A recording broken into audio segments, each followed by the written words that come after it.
மாண்புமிகு அம்மா அவர்களை வணங்கி நடைபெற்றுக் கொண்டிருக்கின்ற இந்த கழக செயற்குழு பொதுக்குழுக்கு தலைமையேற்று தற்காலிக தலைமையேற்று நடத்தி கொண்டிருக்கின்ற கழகத்துடைய துணை பொதுச் செயலாளர் அண்ணன் திரு KP முனுசாமி அவர்களே மற்றும் இந்த வரலாற்று சிறப்புமிக்க இந்த செயற்குழு பொதுக்குழுவில் கலந்து கொண்டு சிறப்புரையாற்ற இருக்கின்ற இன்றும் எங்களுடைய முதல்வர் திரு எடப்பாடியார் அவர்களுக்கும் மற்றும் இந்த பொதுக்குழுவில் கலந்து கொண்டிருக்கின்ற துணை பொதுச் செயலாளர் திரு நத்தம் விஸ்வநாதன் அவர்களுக்கும் கழகத்தினுடைய பொருளாளர் திரு திண்டுக்கல் சீனிவாசன் அவர்களுக்கும் தலைமை கழக செயலாளர் திரு SP வேலுமணி அவர்களுக்கும் மற்றும் வருகை தந்திருக்கின்ற அனைத்து தலைமை கழக நிர்வாகிகளுக்கும் கழகத்துடைய செயற்குழு பொதுக்குழு உறுப்பினர்களுக்கும் என்னுடைய வணக்கத்தை தெரிவித்துக் கொள்கின்றேன். இன்றைக்கு இந்த 2025 செயற்குழு அனைவரும் சொன்னீர்கள் இது வரலாற்று சிறப்புமிக்க ஒரு பொதுக்குழு என்று. உண்மையிலே இது அனைத்து இந்திய அண்ணா திராவிட முன்னேற்ற கழகத்தினுடைய வரலாற்றிலே பொறிக்கப்பட வேண்டிய ஒரு முக்கியமான நிகழ்வாக அமையப் போகிறது. ஏனென்றால் இந்த செயற்குழு பொதுக்குழு தான் இன்றைக்கு ஆண்டு கொண்டிருக்கின்ற மக்கள் விரோத அரசு ஸ்டாலின் அரசுக்கு சங்கு ஊத போடுகிற ஒரு பொதுக்குழு. பல்வேறு இந்த மண்டபம் நம்முடைய அனைத்து இந்திய அண்ணா திராவிட முன்னேற்ற கழகத்தினுடைய வரலாற்றிலே பல்வேறு சிறப்பான நிகழ்வுகளை சந்தித்திருக்கிறது. குறிப்பாக அம்மாவின் மறைவிற்கு பிறகு இந்த 5 ஆண்டு காலத்தில் இந்த அனைத்து இந்திய அண்ணா திராவிட முன்னேற்ற கழகம் இருக்குமா இருக்காதா, 2ஆக போய்விட்டது, 3ஆக போய்விட்டது, 4ஆக போய்விட்டது, அவர் போய்விட்டார், இவர் போய்விட்டார், அதனால் இந்த இயக்கம் காணாமல் போய்விடும், வெற்றி பெறாது, வெற்றி பெறுவதற்கு வாய்ப்பே இல்லை என்று தினந்தோறும் இந்த ஆளும் திராவிட முன்னேற்ற கழக அரசு ஸ்டாலினுடைய அரசு பல்வேறு பொய்யான கட்டுக்கதைகளை இன்றைக்கு பரப்பிக் கொண்டு வந்திருக்கிறது. அதற்கு துணையாக இந்த ஊடகங்களும் பத்திரிகை துறையிலும் முழுமையாக விலை போய் அனைத்து இந்திய இப்போது மட்டுமல்ல, ஏதோ அனைத்து இந்திய அண்ணா திராவிட முன்னேற்ற கழகத்தை மாண்புமிகு அம்மாவுடைய மறைவிற்கு பிறகு இந்த 5 ஆண்டு காலத்தில் தான் நம்மை கல்லெறிகிறார்கள் என்றில்லை. எப்போது அனைத்து இந்திய அண்ணா திராவிட முன்னேற்ற கழகத்தை புரட்சித் தலைவர் MGR அவர்கள் தொடங்கினார்களோ அன்றையிலிருந்தே இந்த அனைத்து இந்திய அண்ணா திராவிட முன்னேற்ற கழகத்தை இந்த இயக்கம் வெற்றி பெறுமா, நடிகர் ஆளாள முடியுமா என்று கேட்டவர்கள் தொடர்ந்து அம்மாவை பார்த்து இந்த அம்மா ஆட்சி செய்ய முடியுமா என்று சொன்னவர்கள். அம்மாவின் மறைவிற்கு பிறகு இந்த இயக்கம் இருக்காது, இந்த ஆட்சி இருக்காது, எடப்பாடிக்கு ஆள தெரியுமா, நிர்வாகம் தெரியுமா என்று கேட்டவர்கள் மத்தியிலே 4.5 ஆண்டு காலம் சிறப்பான ஒரு ஆட்சியை, சிறப்பான ஆட்சி மட்டுமில்ல, மக்களுடைய மனநிலையை புரிந்து, ஏழை மக்களுடைய மனநிலையை புரிந்து, விவசாயிகளுடைய மனநிலையை புரிந்து, அனைத்து தரப்பு மக்களுடைய மனநிலையை புரிந்து ஆட்சி செய்த ஒரு முதலமைச்சராக, விவசாயிகளுடைய முதலமைச்சராக, மக்களுடைய முதலமைச்சராக 4 ஆண்டு காலம் சிறப்பாக நிறைவு செய்து காட்டியிருக்கிறது அனைத்து இந்திய அண்ணா திராவிட முன்னேற்ற கழகம். இதுதான் அதிமுகவுடைய சரித்திரம்.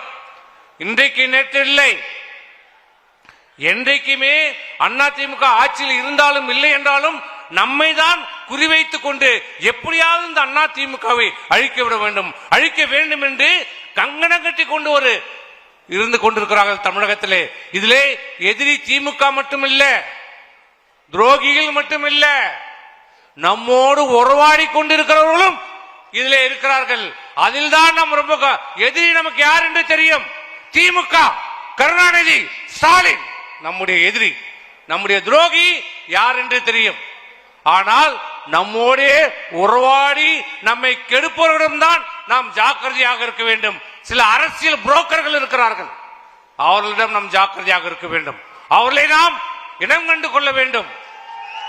அப்படி இனம் கொண்ட காரணத்தால் தான் பல்வேறு சூழ்ச்சிகள், பல்வேறு சதி திட்டங்களை தீட்டினாலும் அதிகார பலம், ஆட்சி பலம், பணபலம் இத்தனையும் மீறி, இத்தனையும் முறியடித்து இந்த ஆட்சியை, இந்த கட்சியை இன்றைக்கு நிலைநிறுத்தி அனைத்து இந்திய அண்ணா திராவிட முன்னேற்ற எவனாலும் எந்த கொம்பனாலும் ஆட்டவோ அசைக்கவோ முடியாது என்ற நிலைக்கு இன்னைக்கு நம்முடைய எடப்பாடியார் இன்னைக்கு கொண்டு வந்திருக்கிறார். இதே நிலைமை, இதே அண்ணா திமுகவுக்கு ஏற்பட்ட ஒரு நிலைமை திராவிட முன்னேற்ற கழகத்துக்கு ஸ்டாலினுக்கு வந்திருந்தால், அந்த துண்டு சீட்டு ஸ்டாலினுக்கு வந்திருந்தால் நிலைமை என்ன? ஆனால் இப்படிப்பட்ட இயக்கத்தை இன்றைக்கு சில பத்திரிகைகளிலும் ஊடகங்களிலும் கணிப்பு என்ற பெயரிலே, கருத்து கணிப்பு என்ற பெயரிலே இன்றைக்கு செய்தி வெளியிட்டுக் கொண்டிருக்கிறது. இன்னும் தேர்தலுக்கு 100 நாள் இருக்கிறது. இந்த திமுக ஆட்சிக்கு முடிவுரை கவுண்ட் டவுன் ஸ்டார்ட் 100 நாள் தான் இருக்கிறது. ஆனால் அதற்கு முன்பாகவே இந்த பத்திரிகையின் மூலமாக, ஊடகங்கள் மூலமாக கருத்து கணிப்பு என்ற பெயரிலே நம்முடைய மன உறுதியை குலைப்பதற்கு, அண்ணா திமுக தொண்டர்களுடைய மன உறுதியை குலைப்பதற்கு மிகப்பெரிய சதி திட்டம் பின்னப்பட்டிருக்கிறது, செய்யப்பட்டுக் கொண்டிருக்கிறது. நம்ம எல்லாம் பார்க்கிறோம். இந்தியா முழுவதும் பல்வேறு தேர்தலிலே தேர்தல் கணிப்பை பார்க்கிறோம்.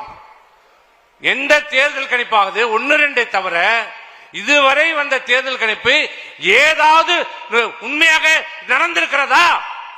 என்னைக்காவது அனைத்து இந்திய அண்ணா திராவிட முன்னேற்ற கழகம் வெற்றி பெறும் எந்த ஒரு தேர்தலில் கருத்து கணிப்பு சொல்லப்பட்டிருக்கிறதா? 2011 இல்ல, 2011 ஜெயிக்க வாய்ப்பே இல்லை. 2021 அண்ணா திமுக காணாமல் போயிடும். ஆனால் நமக்கும் திமுகவுக்கு எவ்வளவு வித்தியாசம்? வெறும் 3 லட்சம் வாக்குகள்.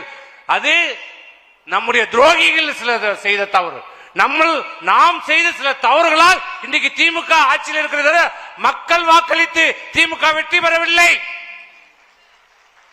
நம்முடைய தவறுகள், சில துரோகியின் காரணத்தால் இன்னைக்கு ஸ்டாலின் ஆட்சி பொறுப்பேற்றோம். நாங்க போட்ட பிச்சை இன்னைக்கு ஸ்டாலின் இன்னைக்கு முதலமைச்சராக இருக்கிறார்.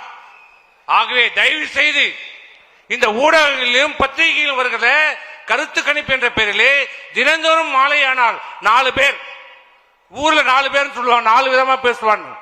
அவன் பக்கத்து வீட்டுக்காரனை கேட்டாலே அவனை யாருன்னு தெரியாது. கவுன்சிலர் ஓட்டுல நின்னா வாங்க மாட்டான், அவன் பேசுவான். நான் பார்த்து விட்டேன், நான் கேள்விப்பட்டு விட்டேன். என்னிடம் சொன்னார், இவங்கிட்ட தான் வந்து அமித்ஷா சொன்னார்.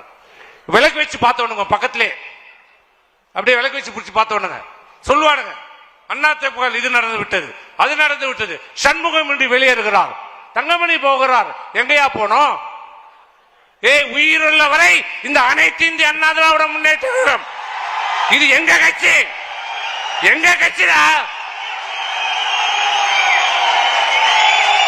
இது? அண்ணா திமுக தொண்டர்கள் நிரம்பிய கட்சி, தொண்டர்களால் தொடங்கப்பட்ட கட்சி, தொண்டர்களுக்காக செயல்படுகிற ஒரு இயக்கம். இது கோபாலபுரத்து குடும்பம் இல்ல, திமுக இல்ல, இது அண்ணா திமுக. ஆகவே தயவு செய்து மன உறுதியோடு இருங்க, நம்பிக்கையோடு இருங்க. உங்கள் தைரியம், உங்க மன உறுதிதான் அண்ணா திமுகவை எடப்பாடியார் 2024 மீண்டும் தமிழ்நாட்டுடைய முதலமைச்சராக நாம் அமர வைக்க வேண்டும் என்பது கூறி விடைபெறுகிறேன். நன்றி, வணக்கம்.